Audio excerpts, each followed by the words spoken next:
And welcome to the Association of MBAs webinar, Megatrends, the massive trends that are changing our business. This is part of the Global Connections MBA Refresher webinars launched to follow on from the success of our regular CPD certified MBA Refresher events.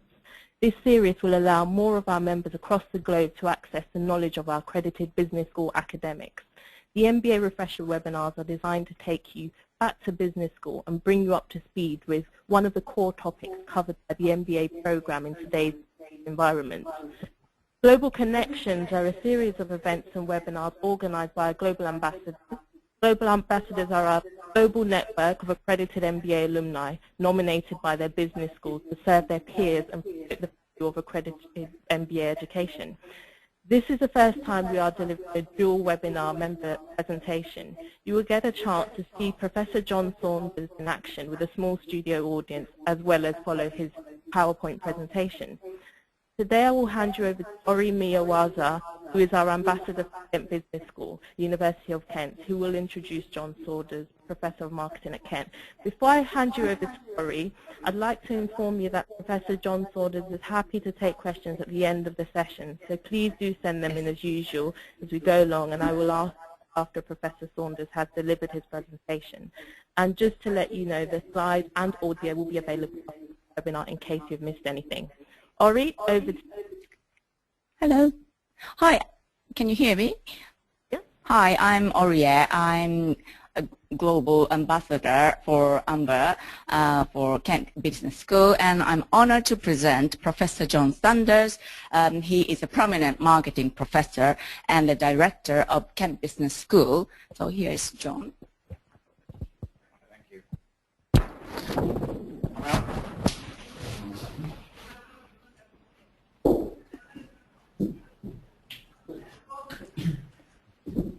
Tell me to go. Hi. Right, on the slide in front of you, you'll see two little girls with a skipping rope, with nobody to skip in the middle. This is a picture, possibly, of our future, a result of one of the mega trends we're talking about today, which is affecting us. One reason that mega trends are important is because really when we're day-to-day working, we've got our nose to the grindstone. That's a picture of a real torture we had in the Middle Ages of people's nose actually on the grindstones. It's better today. We get the boiling frog syndrome. You know the boiling frog syndrome? It's when arguably the frog is put into water and the water's slowly heated and the frog just stays there and doesn't jump out because it doesn't notice the changes. And this is the danger. Things are changing, big changes, so slowly that we don't notice. And ironically, even this in Wall Street now, they're selling complex products based on financial structures, just like they were 10 years ago, because they've forgotten history. So this is really about looking at long-term trends and seeing how they can help us shape the future or make our businesses hit the future. So we're going to do it by a simple tool we often use in Strapman called PEST analysis: political, economic, social, and technical trends. And we look at each one of them and look at mega trends in those areas. We start off political. And the good news is it's good. Two big trends taking place. One, if you look at the freedom index of the world, and this shows the freedom of people in the world. The green line is the number of countries that are free, and but we understand we're free as we are here. And that is increasing linearly with time. So really, in terms of business, we are working in a world where people have more contact to do what they like, and they can watch what they like and say what they like, and borders are rather more open than ever were before. So this is good news. So there's some good trends that's happening, and one assumes this will continue, and certainly it's happening in Africa and South America now. The second great trend happening is the freedom of conflict. We do see conflict on the news every day, or every second day, and we hear the names of the people that died very often these days. That is not a reflection of things are getting worse, that's a reflection that things are getting better. In 1945, we'd never heard the names of the people who died, because there were so many. Now the number of people in conflict is so low that it makes headline news if 4 or 5 people, or 2 or 3 people, get killed. It's still tragedy, but things are looking an awful lot better. And these days also, when there is a conflict, it's often within a religious group and it's within the boundaries, so they're very contained. So conflict is declining massively. And my generation's been very lucky and hopes yours will be as well in terms of avoiding conflict in the world to that extent. The third thing to be happy about, and this is really a potentially a tragedy, this is a reflection of the percentage of GNP spent by governments over time. So you can see in the UK, the GNP spent by the government was 10% in 1850. By 2000, that increased to 43%. So as we've got wealthier, the state has been taking a bigger and bigger share of the cake, which is rather strange because presumably we've got the money to look after ourselves, but the state doesn't accept that. And the good news about this one is that that increase has stopped thanks to the banking crisis. So you can see Britain was actually one of the lower countries below Canada and Germany in the year 2000, but now towards the 1999 was actually almost overtaking France of how much the state was spending. The financial crisis has suddenly made people think about that, and this has suddenly come to a grinding halt. And lowering down. I think it's a good thing because I think it's fairly obvious those projections could not have continued. Otherwise we'd have no money left whatsoever. So there's a good and a bad news in that one. So let's look at economic trends. Now this picture shows the history of the world in one diagram. And each of the levels of this histogram are showing the world's share of GNP going to various countries. The very top one, the next to the top one, in the red, is China. So most of the world's history, China was the world's most dominant country. It got squeezed as the West grew, and America grew, and Europe grew, but is now getting back to where we were. So that's what I'm saying. One way to look at what we're saying about megatrends, we're actually going back to the future. We're going back to where things were a long time ago. Really, the West dominance was a blimp on the circuit. Also notice that this growth is not inevitable. China is going back to being strong. India isn't. So it's not universally true. And you can see America's share of GNP declining. And certainly Britain's really, considering Britain dominated a third of the whole world, is amazing considering how small it was at that time. It was done by mirrors, as the Harvard Business Review once said. The second really good feature about the economic trend is the spread of resources. As we've got wealthier, for a long time, wealth was distributed in a commonwealth form across the community, which is good. It sounds good. So as we've got wealthier, that everybody shared in that wealth, which is a good story. But notice what's next from. So this is the projection is not going. Why is it moving? That's it. Yeah, there we are. From until about 1980, that was true. This is America. That was true in America. So you see the decline going in there. But notice the change. Suddenly, bang, the wealth started going to those that have. Those that have, since then in America particularly, those that have got more, those that have not have got less. Something's happened in society where this redistribution of wealth to do with increased wealth has changed round. This has lots of implications. Ask why. Why could this happen? The feeling is, first of all, we're surprised, but the feeling is now it's globalization. Globalization means two things. One, those who have unique skills, unique access, and globally, people, the things they're globally interested in, get wealthier because they can be launched globally. Think of the speed of software spreading across the world. In a very short time, people go from being local to global very quickly. And that accumulates wealth of earth. At the same time, globalization means those with lower skills, medium skills, are actually getting poorer. They're competing with the lowest cost production. So is this a bad thing? It doesn't look nice, but it may be an inevitable consequence of globalization. That natural trend, the trend that was there for a long time, seems to be going away. You can't stop manufacturers in the UK competing with manufacturers in China. It's part of life. Equally, the fact that Bill Gates gets very wealthy is a feature of life now. So that's changing. That was America, and we used to laugh at America because this was happening and think, well, this won't happen in Europe. But this is the figures in the UK. The same thing is happening, particularly since about 2000 again. In the UK, the wealth has risen, and this is a big debate, political debate in the UK now, the fact people aren't getting wealthier. Yes, it's happening in the UK. The wealthier are getting wealthier, but those further down in terms of income are not sharing in that wealth because they're competing internationally. Part of that competing internationally in the UK is imports coming from overseas, low-cost labour, and partly because we've been importing skills from overseas all the time. So this seems to be a global trend, a big mega trend, a splitting of society, back to the future, back to where we were 200 years ago, where wealth was concentrated more than it has been the last 200 years. And where is the growth? Now, the tendency recently to look at China because it's been growing 8%, whereas America's only been growing at a measly 3%.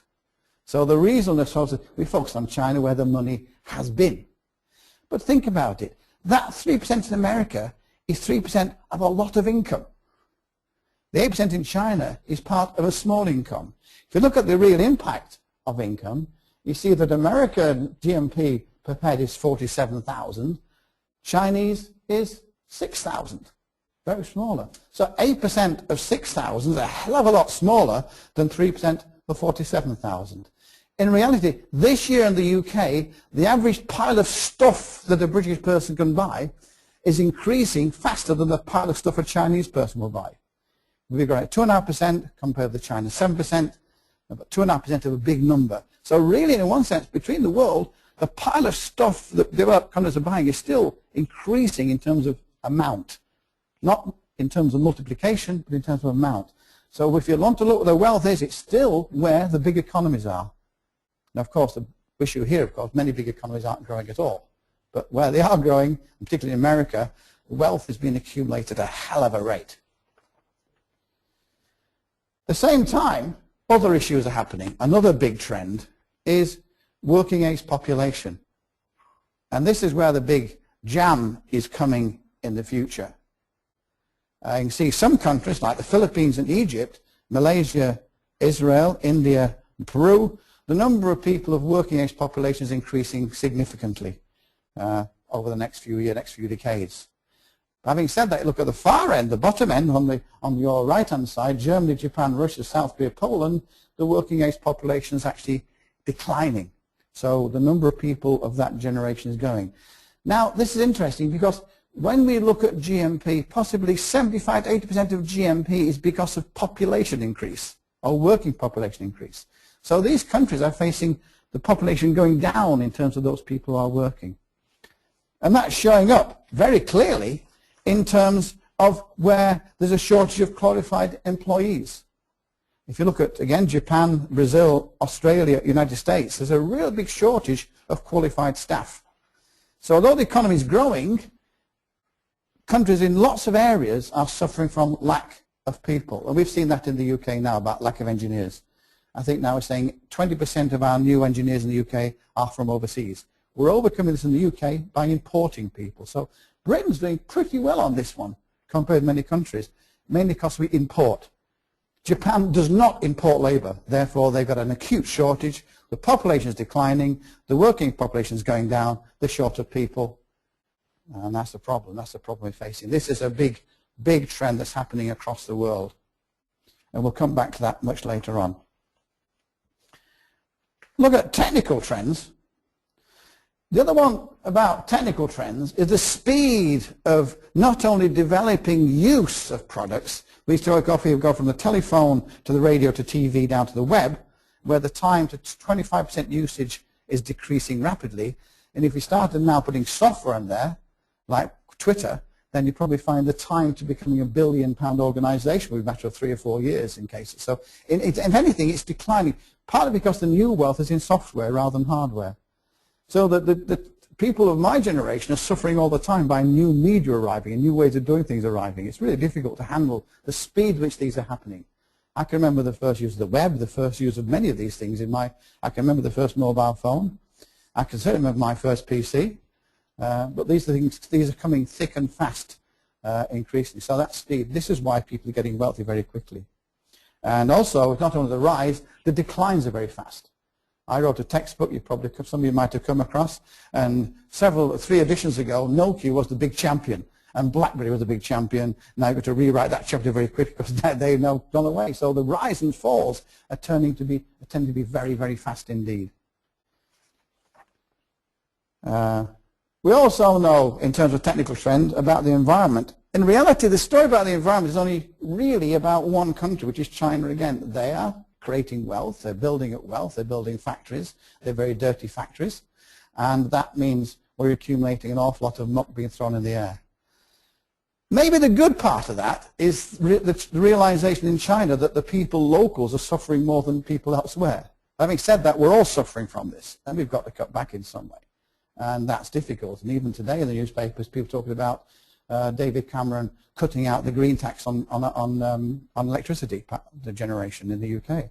So although this is inevitable and it's dangerous, there seems to be people fighting against it still. We would really like it not to happen. But megatrends say, look, it's happening. It's not good or bad. It's a thing that's happening. We've got to live with it. Maybe we'll all be wearing gas masks in 2 or 3 or 4 years' time. And Kent, not only making champagne, but making red wine and white wine. The temperature rise. In terms of technology, there's other things that come out fairly clearly. This is looking at a major trend in terms of 2 dimensions. One is increase of life expectancy. The other is increase in GMP. What this shows, looking at your left-hand side, that really there's been a terrific increase in life expectancy over the last N decades. So technology can deliver on life expectancy. It's hygiene, it's medicine, it's knowledge that allows us to do it quite quickly. And that's been exported all over the world. So there's a huge increase in life expectancy. But notice, not so many people suffer from the increased GNP. So technology can increase life fairly easily, but it doesn't seem to be able to transform people's wealth so easily. So Africa is a very good case, where people's life expectancy is going up, hence the population, but that's not converting into GNP. India is a case where life expectancy has risen, but not into GNP. China is started now traveling horizontally across the diagram as wealth increases. So, so technology can deliver life expectancy, but it can't deliver anything else. It can't deliver wealth particularly. It doesn't seem to be, something else needs to seem to delivering ability to convert that people into wealth. But one thing we are good at doing, and this is a rather disturbing megatrend, and we are going back to the Regency days, is although Europe is declining in population, we are getting heavier as a population. Now Europe has actually overtaken America as the world's fattest region of the world. So well done, chaps. In terms of, America has a smaller population than China, but it's heavier than China. So clearly what's happening to this GNP we're accumulating, it's going into our tummies.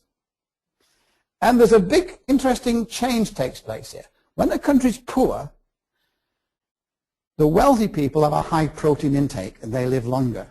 And what's been happening in all developed economies now, as you get wealthier, you get thinner.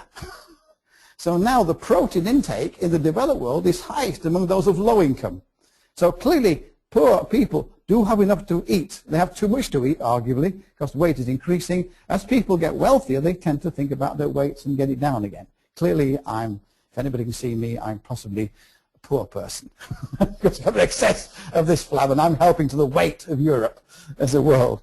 But this is an interesting critical, this is a really critical issue because we know the effect this on medical needs, on diabetes, on health, on the working age population getting disabled early. Because although the working age population is going down, they're actually not fitter. And there's a wonderful statistic yesterday came out in terms of the children now running a mile take 90 seconds longer than their parents would have done, which is incredible. It's a staggering statistic. I mean, how are the kids slowing down? Was it motivation? I mean, I can't imagine them. When I was 10, I don't know how long I ran to run a mile, but it seemed a long time. I could be a world champion if they were now, I think. Mo Farah hasn't read that piece of rule, obviously. He's not reading that rule, but something else is happening. But the other thing is, you put the two together, you get social and technical trends, and you see really big movements. There's the weight, there's our weight. You can see North America, very fat compared to its population. Europe's doing well, and Asia, quite small. Combining the two. Some of the people older here may be able to remember what I would call the kitchen family. This kitchen family is actually Victorian rather than 1950s. But I brought up in a household where we lived in the kitchen. We had a front room which was very nice for guests, but we lived in the kitchen. The TV was there, the washing machine was there, the cooker was there, the table was there, and the settee was there. We all lived, and it was a really small house, and everybody lived in the kitchen, and the front room was there. And we had generations living together. A family in there, mum and dad, all the kids in this one room, and that's where we lived, and they went upstairs to our bedrooms and came down, and we did everything together. And that's the old family. And to a certain extent that changed because the center of gravity moved from being the fire and the cooker here and the table to being something else.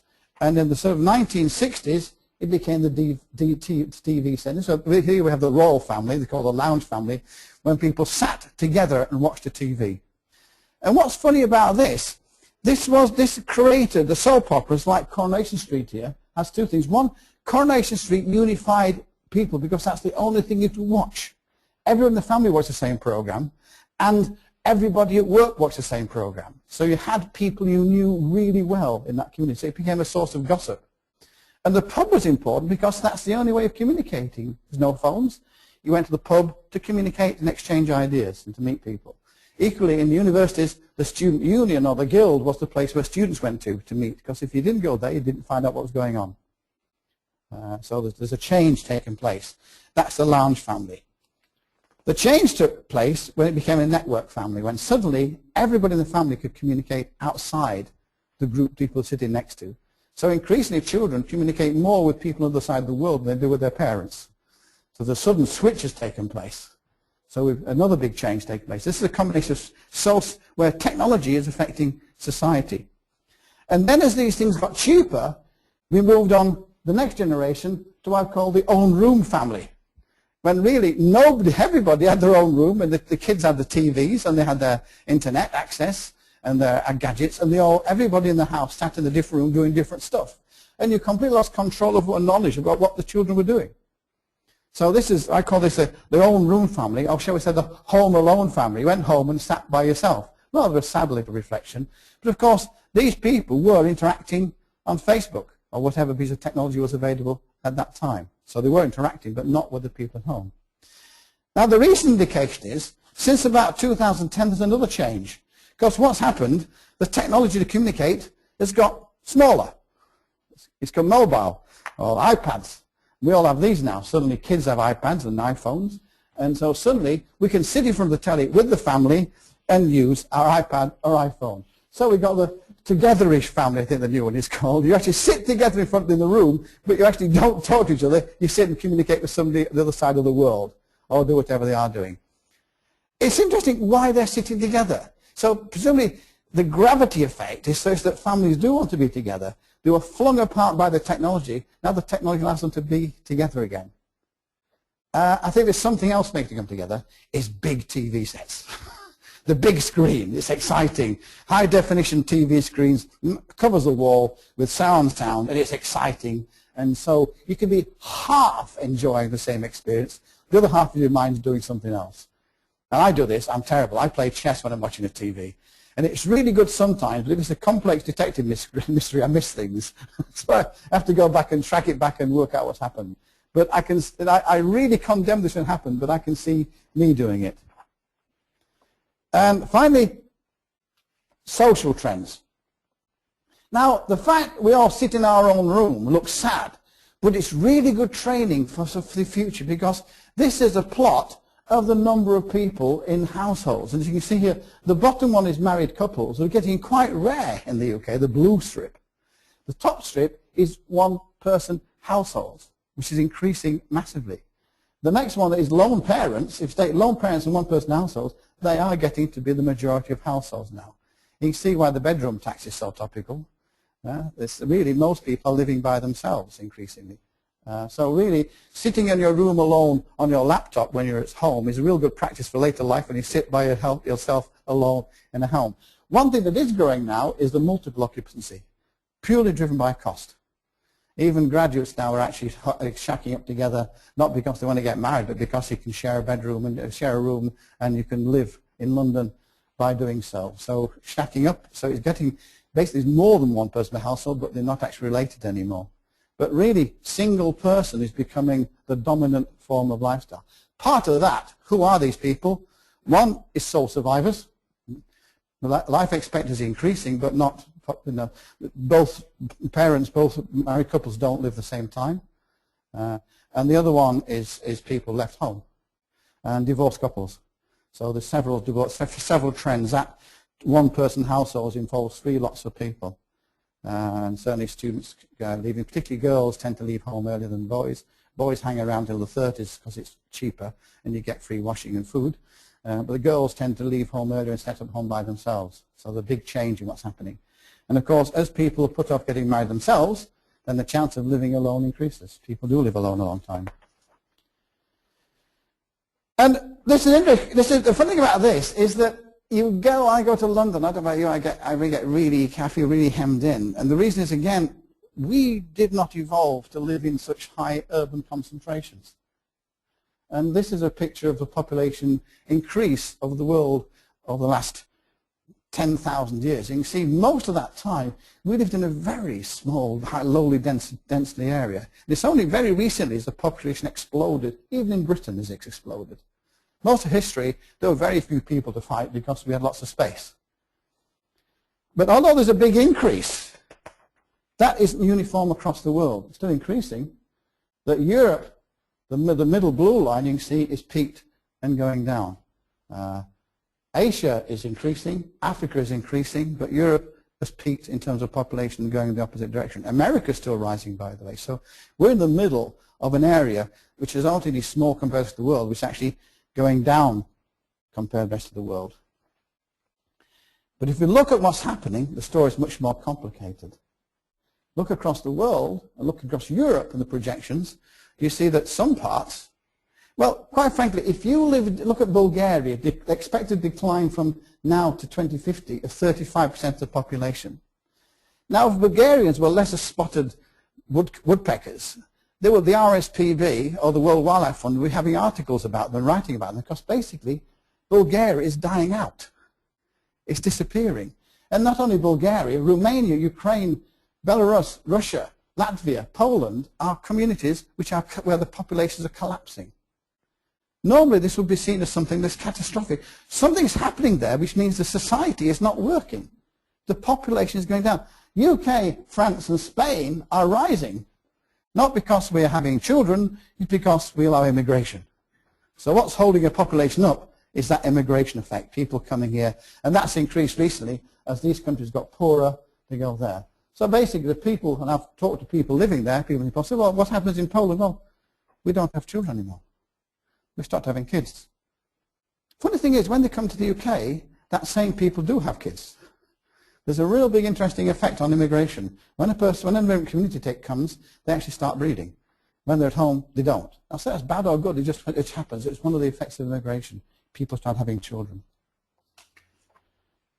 And looking at it globally, China, this is Japan. The bottom line there, the red pile is Japan. You can see about 2000, Japan's population peaked and started declining.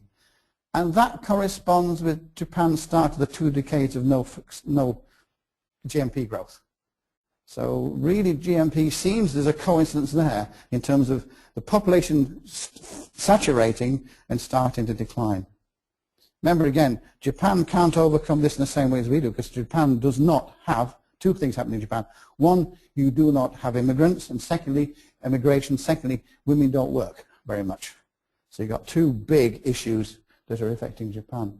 China, remember Japan was going to overtake America at one time. It hasn't. China's now the one to overtake America, and that's peaking now.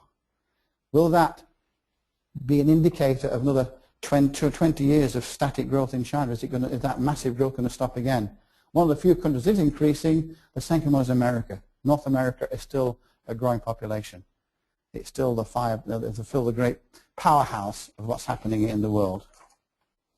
But not only is that population declining, the megatrend is indicating that the population is aging, as we all know.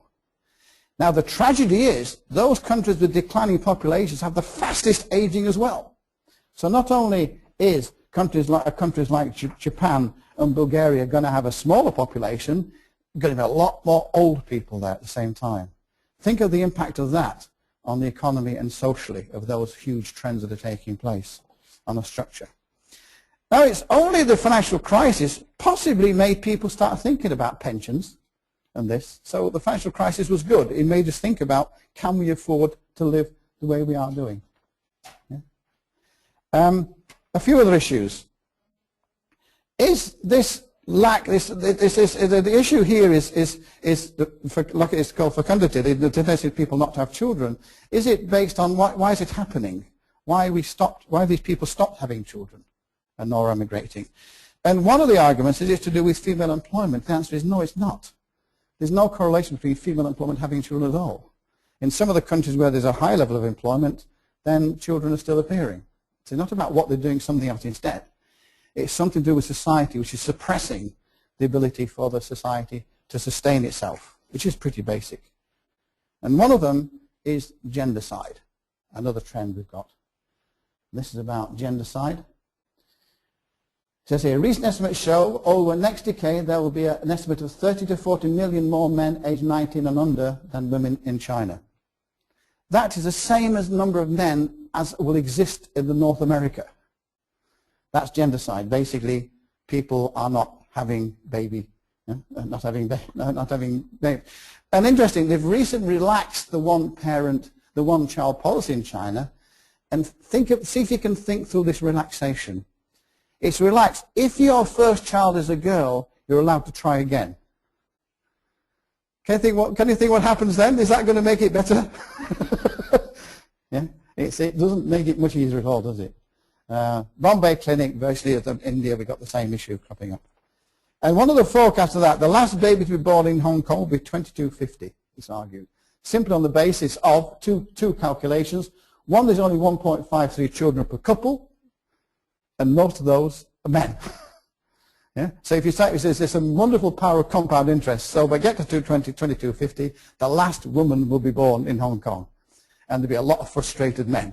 There won't be many guys either, because basically the population stopped reproducing.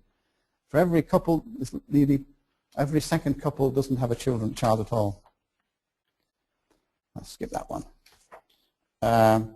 Now, it's been said that probably the most powerful aphrodisiac was education. Not Africa, it's lack of education. Really, if you want birth control, what you do is educate, not men, you educate women. That is completely untrue as far as we can make out. It does work at one level, but there is another form of contraception which is far more powerful. And it's called atheism. Atheism, amazingly. And this picture is a very simple one, which looks at population growth in communities across the world. At the top, we've got most secular communities. They're populations which basically does not have any religion, like Japan or China or Russia, where religiosity is very low, and the growth of population is 0.2. When it's moderate religious, probably like Britain and France, it's 0.3. The most religious countries, the growth rate is 1.5. So really, the thing that seems to indicate population growth is whether you actually have a God. I'm not being religious here, this is one of the things that seems to happen. It's a reality. Part of the result of that is projections of the future. Although we seem in Britain world that we are living in a non-secular community, that group as a part of the world is declining. The future is even more religious. That Christianity and Islam, particularly, are the growing areas. Not because they're converting people, because if the strong Christians and Muslims having children, atheists aren't. I can't explain it, but it's a fascinating fact that that's taking place. And we've looked at it even further. This is looking at the effect of education versus childbirth rates. And the left-hand side one here, the people who never go to church, yeah, you see they sort of left this people. So this is people who leave school early. The ones who leave early tend to have a birth rate which is almost uniform, irrespective of whether they never go to church or they go to church very regularly. So in the left-hand side, but that group of people who leave school, they tend to have more children than anybody else. But you follow that, as you follow this plot across from left to right, you see the postgraduates. As people get more and more educated, the number of children gets lower and lower and lower. But notice, the PhDs who go to church regularly, still have children. So really the real contraception is not so much education, it's actually whether you go to church or not. Now, this has real political implications of what you do to society. How do you stop the declining population in Singapore? You make them all go to church. What do you do? You may bring back that. So this is one issue. It's really about gendercide and the way we're behaving. And this almost says, again, back to the future. We're going back to a future which is like the life was like 200 years ago when everybody went to church. Not because people are going to church, it's because the ones who aren't are not breeding. So it's declining. And there's the second trend, my final trend. The world is in a state of peace. But read this. South Korea in crisis. This was in the newspapers 2 days ago. Military training suspended. Flights rescheduled to avoid noisy landing and takeoffs. Factories closed early. All emergency calls reserved for emergencies. Cars and motorbikes across cities on standby waiting for emergencies. Stock markets open late. Churches and Buddhist temples crowded with people. A network of newspapers full of recipes for high energy food. What's happening in North Korea? Do you think South Korea? Do you think North Korea is attacked? And this is what's called educatitis. It's the day of the National College Scholarship Ability Tests in Korea. The time that everybody takes all the kids take the examination. The whole of society closes because they have one examination. And this has been really successful. This amazingly drive to be educated has had a huge impact. One, South Korea is the best performer in terms of education in the world. 97% of 25 to 34-year-olds now complete upper secondary education, which puts Korea on top of the chart among OECD countries. This is affecting. Because these guys are desperate for education, they are the top educated group of people in the world. Now this is why I say this is a problem. Look at what the secondary effect is. It takes $231,000 to raise a child from birth to college education in South Korea. And the high cost basically stops people having children. You can't afford more than one child because you can't afford that. And this is happening in many countries now. How many children can you send through universities when it's costing 30, 40, 50,000 pounds each? One almost hopes your kids are dumb so they don't have to go there. Let's look at another case. Can you have a look at this picture and see if you can work out what it is? It looks a bit like a hospital, doesn't it? But is it the health service when you didn't afford, you can only have desks rather than beds? Is it the future? This is Chinese kids in the classroom studying for their examinations, and the drip feeds so they don't have to stop to eat.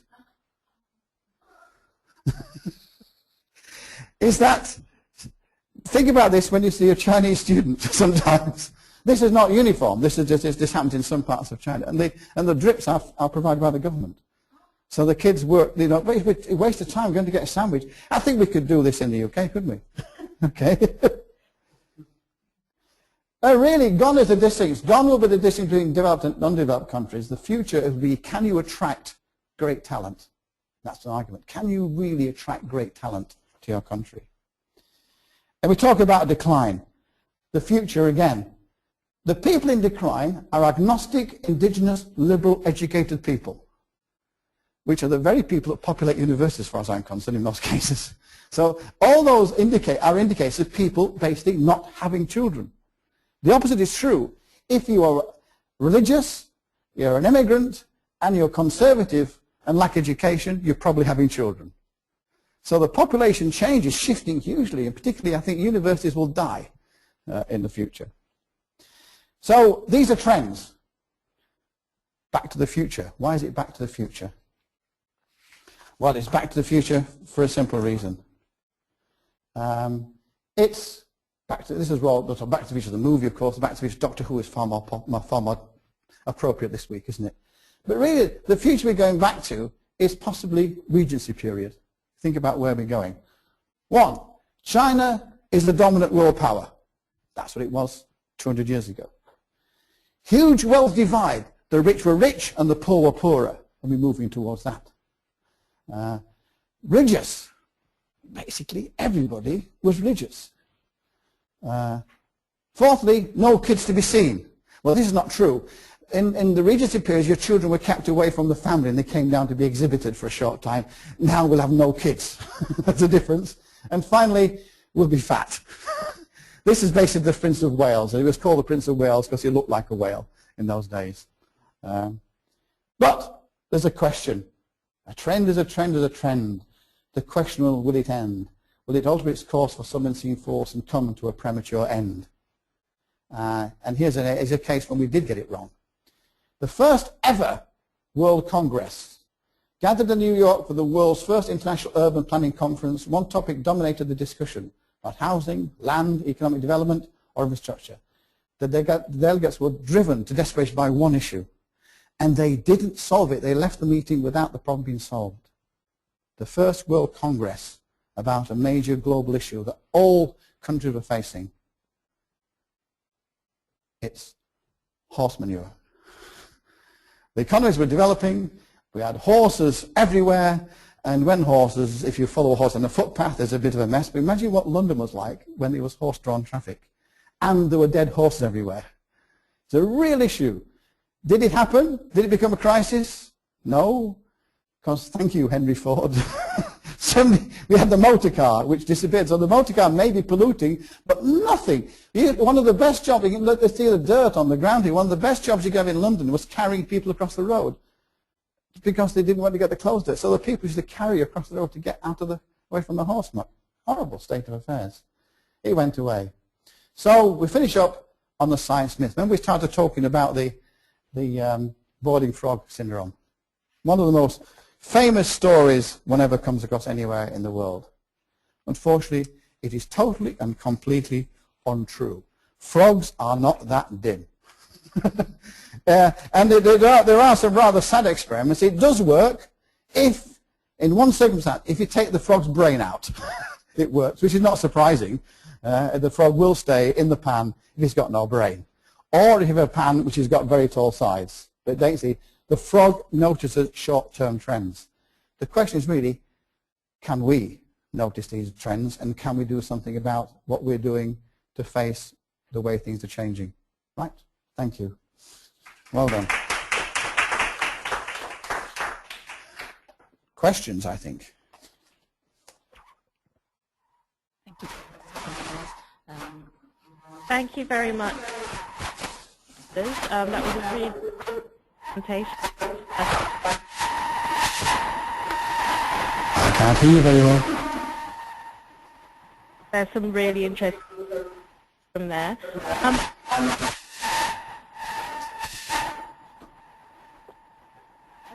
Take a question from people before we go to our online audience. So is there any questions from in the room, first of all?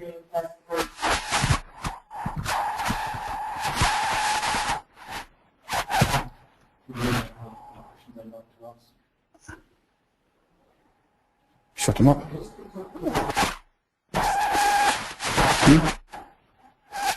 Okay, no questions at this end at the second.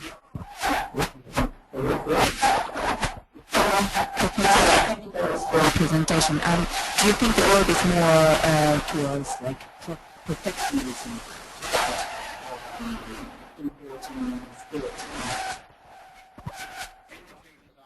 It's not. There's always a short-term push in that direction for protectionism, which I think most economists understand is not a good idea, and you can see why it happens. But the idea again, the sort of forces for sharing are much more difficult to argue. So I think the danger is the politics and the economics interact, and the political shout for protectionism can rise.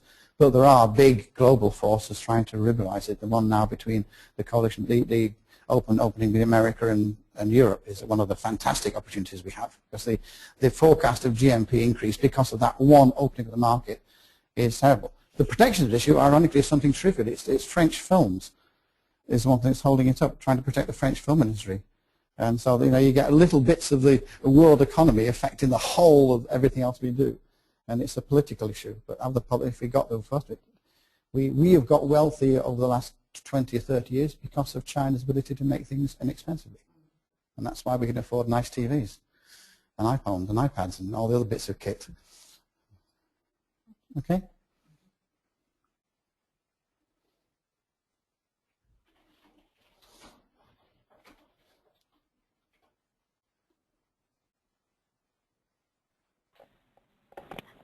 Hello, I have a question. Hey, great. Can you hear me? Hello, yes, I can hear you. Great. You mentioned in Europe that population in babies and breeding the decline. And you also mentioned every year 170 say Africa will migrate to Europe, and also 1 million Asian migrate to Europe. What kind of impact will this have? Change will be in the state? Yeah.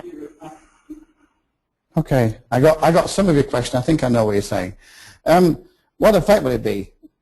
One, there's going to be one problem we got in Europe is that labour doesn't move around Europe in the same way it does around America. So labour tends to be stuck. So although Germany is short of labour, it's not so good at importing labour as would the case if California was short of labour. So that labour mobility is actually pretty poor, and that I think is rather social and economically driven. The other trend that's going to happen is there's a wonderful concept. Have you ever heard the term HAPA? Half Anglo-Saxon, half Asian. And the forecast is that by about another 1,000 years' time, half the population will be mixed. So basically, we actually get a blurring of everything. We all look more similar. We all get more average looking in terms of what's happening. Eventually, every family would get involved in a mixed race marriages and mixed religion marriages. Which, right, when I was a kid, mixed religion marriages were actually a thing that was frowned upon. And I don't think anybody would worry about Protestant marrying a Catholic now. But mixed marriages are becoming the way to reality. So we will become a good. But having said that, from Britain it's wonderful because we are a totally mongrel race anyhow. You know, we're Saxons and Angles and all sorts of other bits and pieces. So we just get mixed up and we become one great culture. One of the good things is that we still retain differences across countries. I think that's my feeling. What will happen? We will get blurred. And it's like any university department now. It's a mixed group of people from all over the world, and we all work together towards a single aim and enjoy the beauties of life as it is in glorious Canterbury. Thank you very much for your response. Have we got any more questions from the studio audience?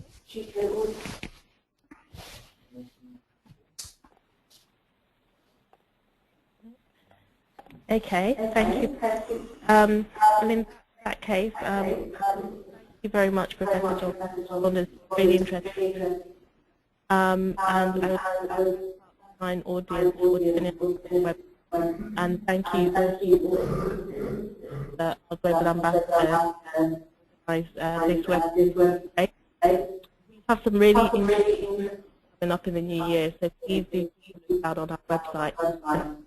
Well, regular. Thank you very much, everyone, including the choice of tuning in. I hope you enjoyed it. Found it fascinating I have. And we look tuning into webinars. So thank you. Bye. Thank you. Thank you. I mean,